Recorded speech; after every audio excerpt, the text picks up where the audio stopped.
जय श्री राम। दोस्तों, अभी मकर राशि में फरवरी में काफ़ी सारे ग्रहों की युति होने वाली है। उस युति को लेकर सोशल मीडिया पर, प्रिंट मैगज़ीन्स में, न्यूज़पेपर में बहुत कुछ पढ़ने को मिल रहा है, जिस वजह से काफ़ी लोगों को डर भी लग रहा है। मेरे पास भी काफ़ी लोगों के कॉल्स आए जिन्होंने कहा आपका इसके बारे में क्या ओपिनियन है, वो हमसे शेयर करें। तो आज ये वीडियो उसी के बारे में है। और विलंब नहीं करते हैं, आरंभ करते हैं आज की यात्रा। तो जैसा कि मैंने कहा, फरवरी में बहुत सारे ग्रहों की युति होने वाली है। इस बात को लेके बड़ी चिंता जताई जा रही है। कुछ आर्टिकल में लिखा है ऐसी युति 60 साल पहले हुई थी, कुछ कहते हैं उससे भी मतलब कई 100 वर्षों में ऐसा योग बनता है वगैरह वगैरह। अम, सच बात ये है कि ये युति इस तरह की युति 4-5 ग्रहों की हो जाती है, 3-4 साल में तो आराम से हो ही जाती है। ऐसा नहीं है कि ये पहली बार हो रही है।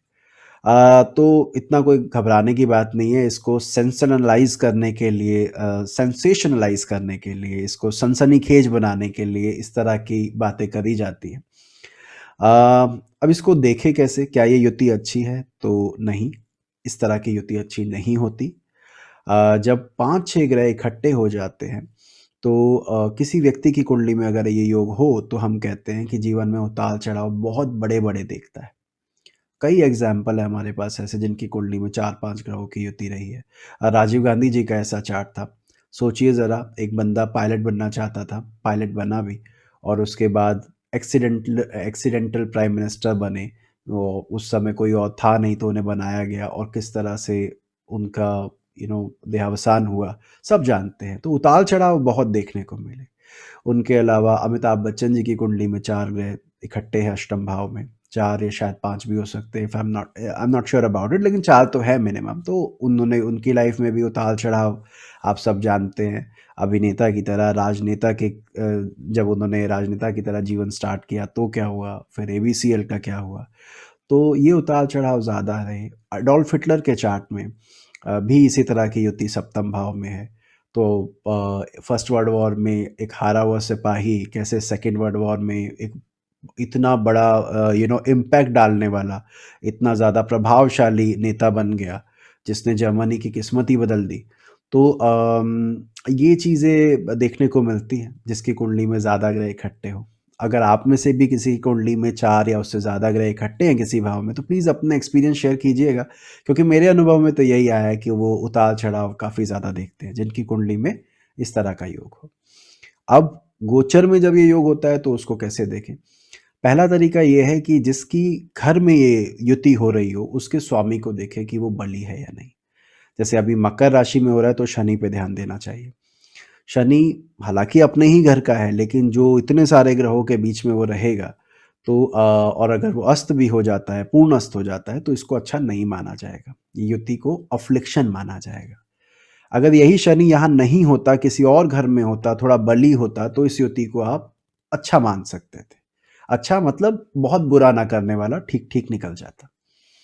अब किसके जीवन में ये परेशानी डाल सकता है, किसके जीवन में ये परेशानी नहीं डालेगा? तो पहले अच्छी बात करते हैं।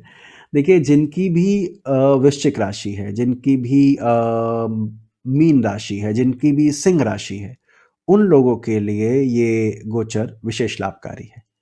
उनके लिए ये फ़ायदेमंद है, जो गोचर अभी बनने वाला है। और इसके अलावा बाकी राशियों पे इसके कुछ ना कुछ साइड इफ़ेक्ट रहेंगे। जिस तरह का योग है उसको देखते हुए, अगर आपकी जो दशा चल रही है उन्हीं में से किसी ग्रह की चल रही है, गुरु की चल रही है, शनि की चल रही है, सूर्य की चल रही है, शुक्र की चल रही है, तो आपको थोड़ा चिंता करने की आवश्यकता है। उस ग्रह के जो नैसर्गिक कारकत्व होंगे वहाँ परेशानी आएगी। जैसे मान लीजिए शुक्र की दशा है तो मैरिड लाइफ में दिक्कत आ सकती है। गुरु की महादशा है तो एजुकेशन में फाइनेंशियल कुछ इश्यूज़ आ सकते हैं। इस तरह जिस ग्रह की भी महादशा है उसके नेचुरल ट्रेट प की वजह से आपको परेशानी आ सकती है। तो एक तो ये बात। दूसरी बात कि चलिए अब हमारे पास व्यक्ति ने कुंडली ही दे दी कि सर ये मेरी कुंडली है, अब बताइए कि क्या मेरे लिए ये गोचर खराब है या अच्छा? तो सबसे अच्छा और सटीक तरीका क्या है कि आप उस कुंडली में सर्वाष्टक वर्ग करके जो कुंडली होती है वो खोलें और देखें मकर राशि में कितने बिंदु हैं। जब भी किसी भी चार्ट में कोई गोचर की बात आती है और किसी एक घर में बहुत सारे ग्रहों का गोचर हो जाता है, मतलब मोर देन 4 प्लैनेट का गोचर हो जाता है, तो उस राशि में सर्वाष्टक वर्ग में कितने बिंदु मिले वो बहुत महत्वपूर्ण होता है। हम जैसे मैंने अभी आपको कहा कि वृश्चिक वालों के लिए अच्छा है, मकर वालों के लिए अच्छा है, पर ये मकर वाले तो पता नहीं दुनिया में कितने लोग होंगे, कितनों के लिए अच्छा होगा, उनमें से कितने हैं जिनके ऊपर कोई खास फ़र्क नहीं पड़ेगा। ये कैसे डिसाइड करें? तो ये कुंडली में मकर राशि में बिंदु से पता लगेगा। अगर वहाँ बिंदु अधिक है, तो ये मान के चलें कि इस गोचर के विशेष फल आपको मिलने वाले हैं। सर्वाष्टक वर्ग बनता ही इसीलिए है। जो मेन अगर जो अष्टक वर्ग जिन्होंने पढ़ा होगा उन्हें पता होगा कि अष्टक वर्ग का मेन सिद्धांत ही ये है कि उस भाव में, उस राशि में ग्रहों के गोचर की वजह से बिंदु आते हैं। तो अगर वहाँ पे सर्वाष्टक वर्ग में ज़्यादा बिंदु हैं, 30 से ज़्यादा बिंदु अगर हैं, 30 है, 31 है, 32 है या उससे भी ऊपर है, तो आपके लिए वो बहुत अच्छी बात है। और अगर मकर राशि में आपके 24 से कम बिंदु है, 20 है, 19 है, 18 है, तो ये चिंता का विषय है। वहाँ पर आप इस गोचर को हल्के में नहीं ले सकते। अब नहीं ले सकते क्या मतलब क्या है, क्या उपाय कर सकते हैं? तो कोशिश कीजिए कि कोई जीवन का बड़ा निर्णय उस अवधि में ना ले जब मकर में इतने सारे ग्रहों का गोचर चल रहा है। अगर लेते हैं तो वो दिक्कत आ सकती है। इसके अलावा ये गोचर जैसे मैंने कहा वैसे विशेष लाभकारी है किन लोगों के लिए जिनकी ये 3 राशियाँ हैं और अगर आपके वहाँ पे बहुत ज़्यादा बिंदु हैं 30 से ज़्यादा है, तो आप तो बिल्कुल चिंता मुक्त हो जाइए। आपके लिए तो ये गोचर बहुत फ़ेवरेबल है। जो निर्णय आप टाल रहे थे अब ले लो। इस अवधि में अगर आप ले लेंगे तो उसका अच्छा परिणाम आपको देखने को मिलेगा। तो इस तरह आप गोचर को देख सकते हो और इन पंचग्रही योग जो या बन रहा है उसके बारे में विचार कर सकते हो। आशा करता हूँ ये आपको समझ में आया हो कंटेंट और आपको अच्छा लगा हो। यदि आप हमारे चैनल पर पहली बार आए हैं, ये वीडियो पहली बार देख रहे हैं तो सब्सक्राइब करना ना भूलें, जिससे कि ज्योतिष संबंधित और वीडियो आपको इसी प्रकार मिलती रहे। आप इस वीडियो को लाइक कर सकते हैं यदि आपको पसंद आई हो तो। आपके लाइक हमें प्रोत्साहित करते हैं बेहतर काम करने को। मिलते हैं अगली बार किसी और विषय के साथ। जय श्री राम।